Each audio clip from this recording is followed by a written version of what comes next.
watching. Making a video here on how to install a farmhouse sink, stainless steel, because there's not a lot out there on YouTube for you to learn. So I'm gonna upload this video and show you guys how to do it. Hopefully you guys learn some tips and tricks on how to get this thing in here. Put some new cabinets in, and my farmhouse sink is 33 inches this way, and the cabinet is not. So I'm gonna have to cut this cabinet a little bit, probably about, I think about 1.5 inches away it was, and about 4 inches down so that could fit in there. Gonna have to put some support beams on the left and right wall that hold this sink up.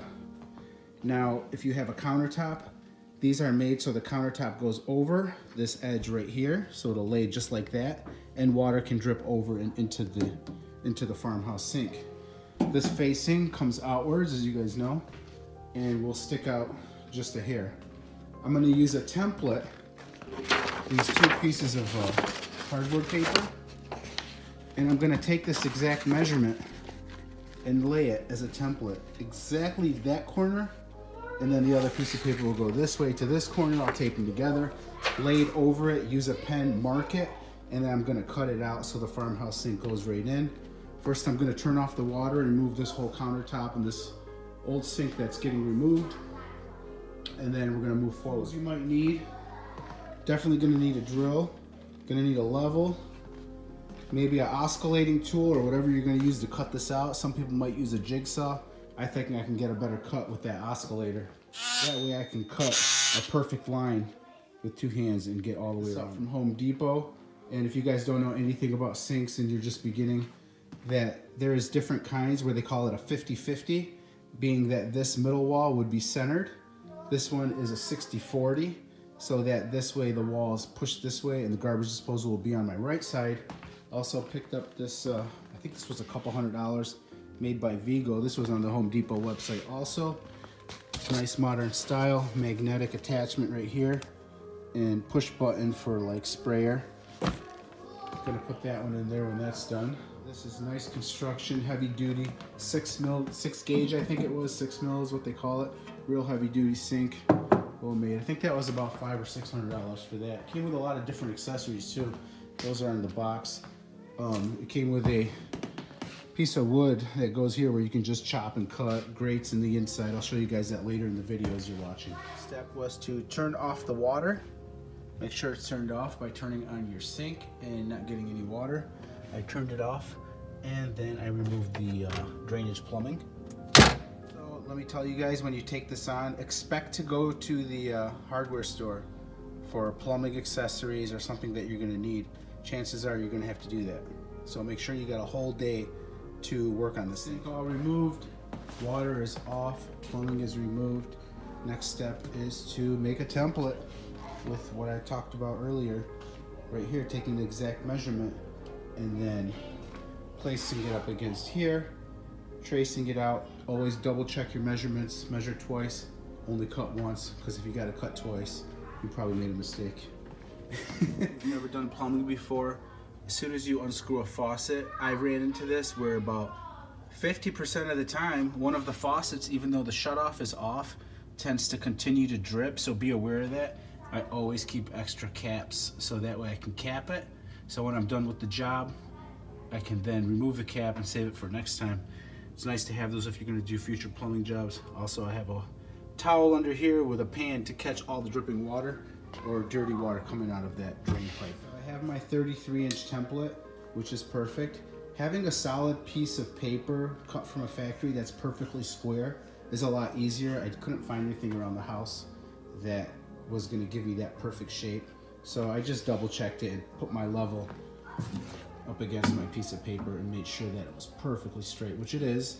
So next I'm gonna transfer the image here, tape it to there, and I'll draw it out and then double check it, and then I'll cut. Make sure if you're making a template, not to put it on the front face and try to measure it that way.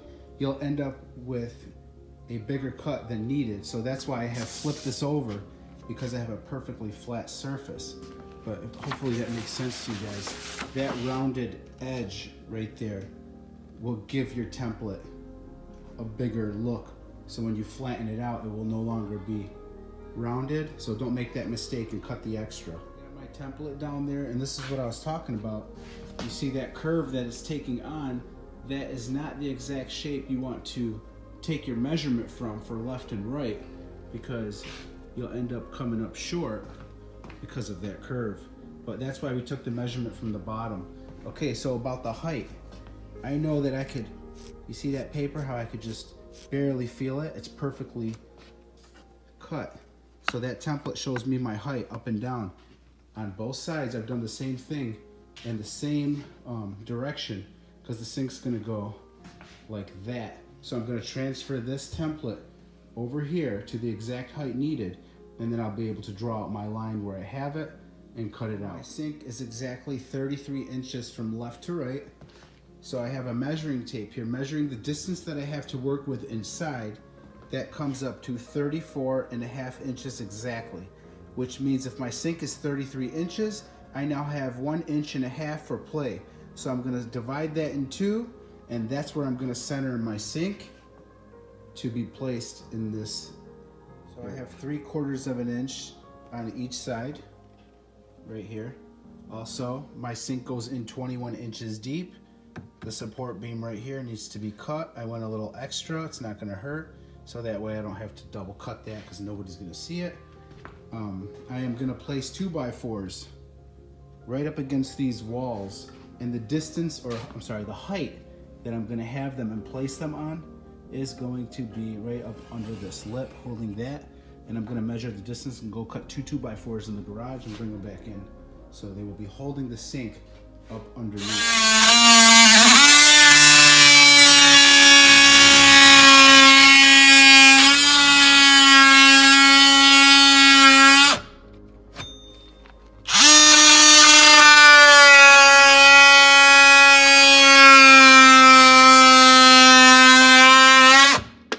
Template put up. I talked about my notches that I had here for the level, the height of the sink going in. I have 3/4 of an inch from left to right, which is equally centered. This is my template. I'm gonna draw a line with a fine pen all the way around, and that's exactly where my sink is gonna lay in place, and I have to build the support bracket and I'll be okay.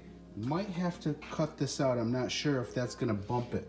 I think I'm about 1/2 inch. I might have to head to the hardware store, cut this down, maybe shorten it down, or move the pipe back a little. I drew on my template, and now it's time to remove it. And I know when I remove it that those lines are 100% accurate and ready to cut. And my sink will fit right in place.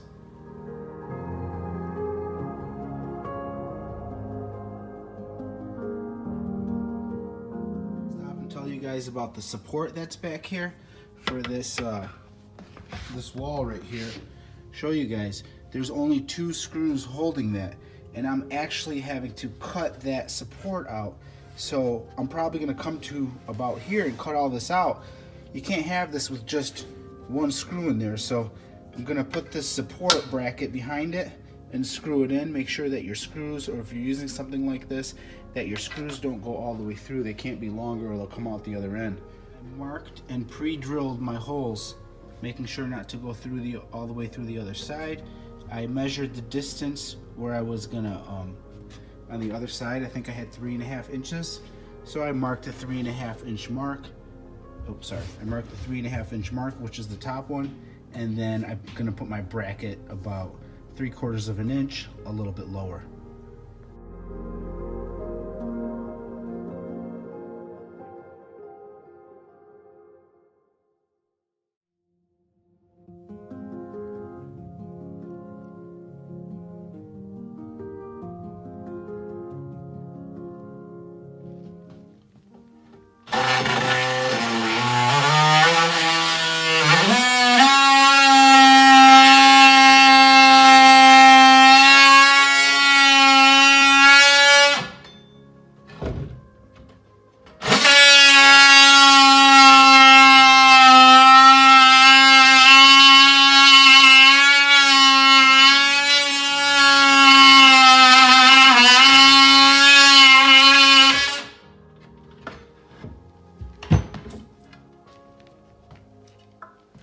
this in there. It has nothing to do with installation, but if you ever scratch your sink over here or over here, if you get the same grit that this has been sanded with and slowly go back and forth, I had a scratch here and it came like that, but I didn't panic. I wasn't gonna go open return about it because all I did is take this, I held my finger on the bottom. I'll show you guys real quick.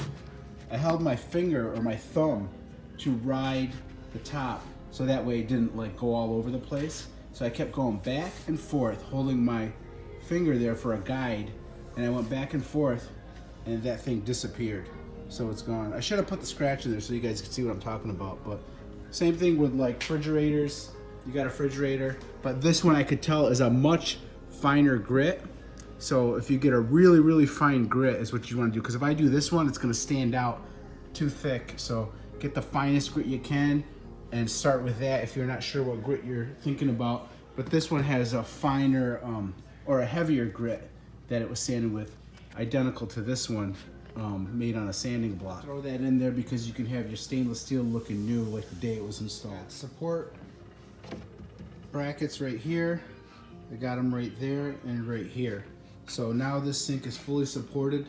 You need to make sure you support it right, because when that thing's full of water and dishes, that's gonna get heavy, or if somebody's leaning on it, you don't want it leaning up on this. So I got 3 points of contact there. I know it's solid. I use liquid nails and about 4 screws in each. This thing is solid. Could hold me and my whole family sitting on that thing. And then I left enough space for when the granite countertops come for the sink to go in right behind it. Now I'm gonna slide this thing into place and see how it fits. Ready to put this thing into place, see how it fits. One thing I can tell you guys, make sure you have a level.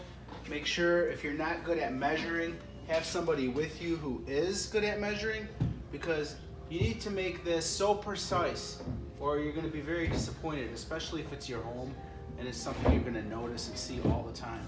So as you see this like paper over here, I use those to make sure that the distance forward was the same as the cabinet. I could show you guys from the side right here, so that when the cabinet is there, I knew that I wanted this to be like flush with that, if that makes sense. And I also took a measurement here and then I marked it where I wanted it to stick out from so that it was equal with that. Now this thing is well in place, very solid. I'll show you guys real quick if I can find my leveling bar. Backing up here. Okay, so make sure that if this is an under counter, when I say under counter, being that the granite or stone is gonna go over it, so when it sits on top of it, the water will spill down, and you probably have to caulk it all up in here so when the countertop comes in. So everything is level as it should be, as you can see, and that this height is flush. That, let me see, you guys can see that right there. Everything is flush. The back end is also going to be flush too. So everything should be level. So when they come and put that countertop in, it will be done. So I'm going to end this video. Hopefully you guys learned something, tips or tricks in there on how to put in a farmhouse sink, that because it can be a little bit tricky and not a lot out there on YouTube. Hopefully this helps a lot of people out. Give me a thumbs up. Thanks for watching. Go put that sink in.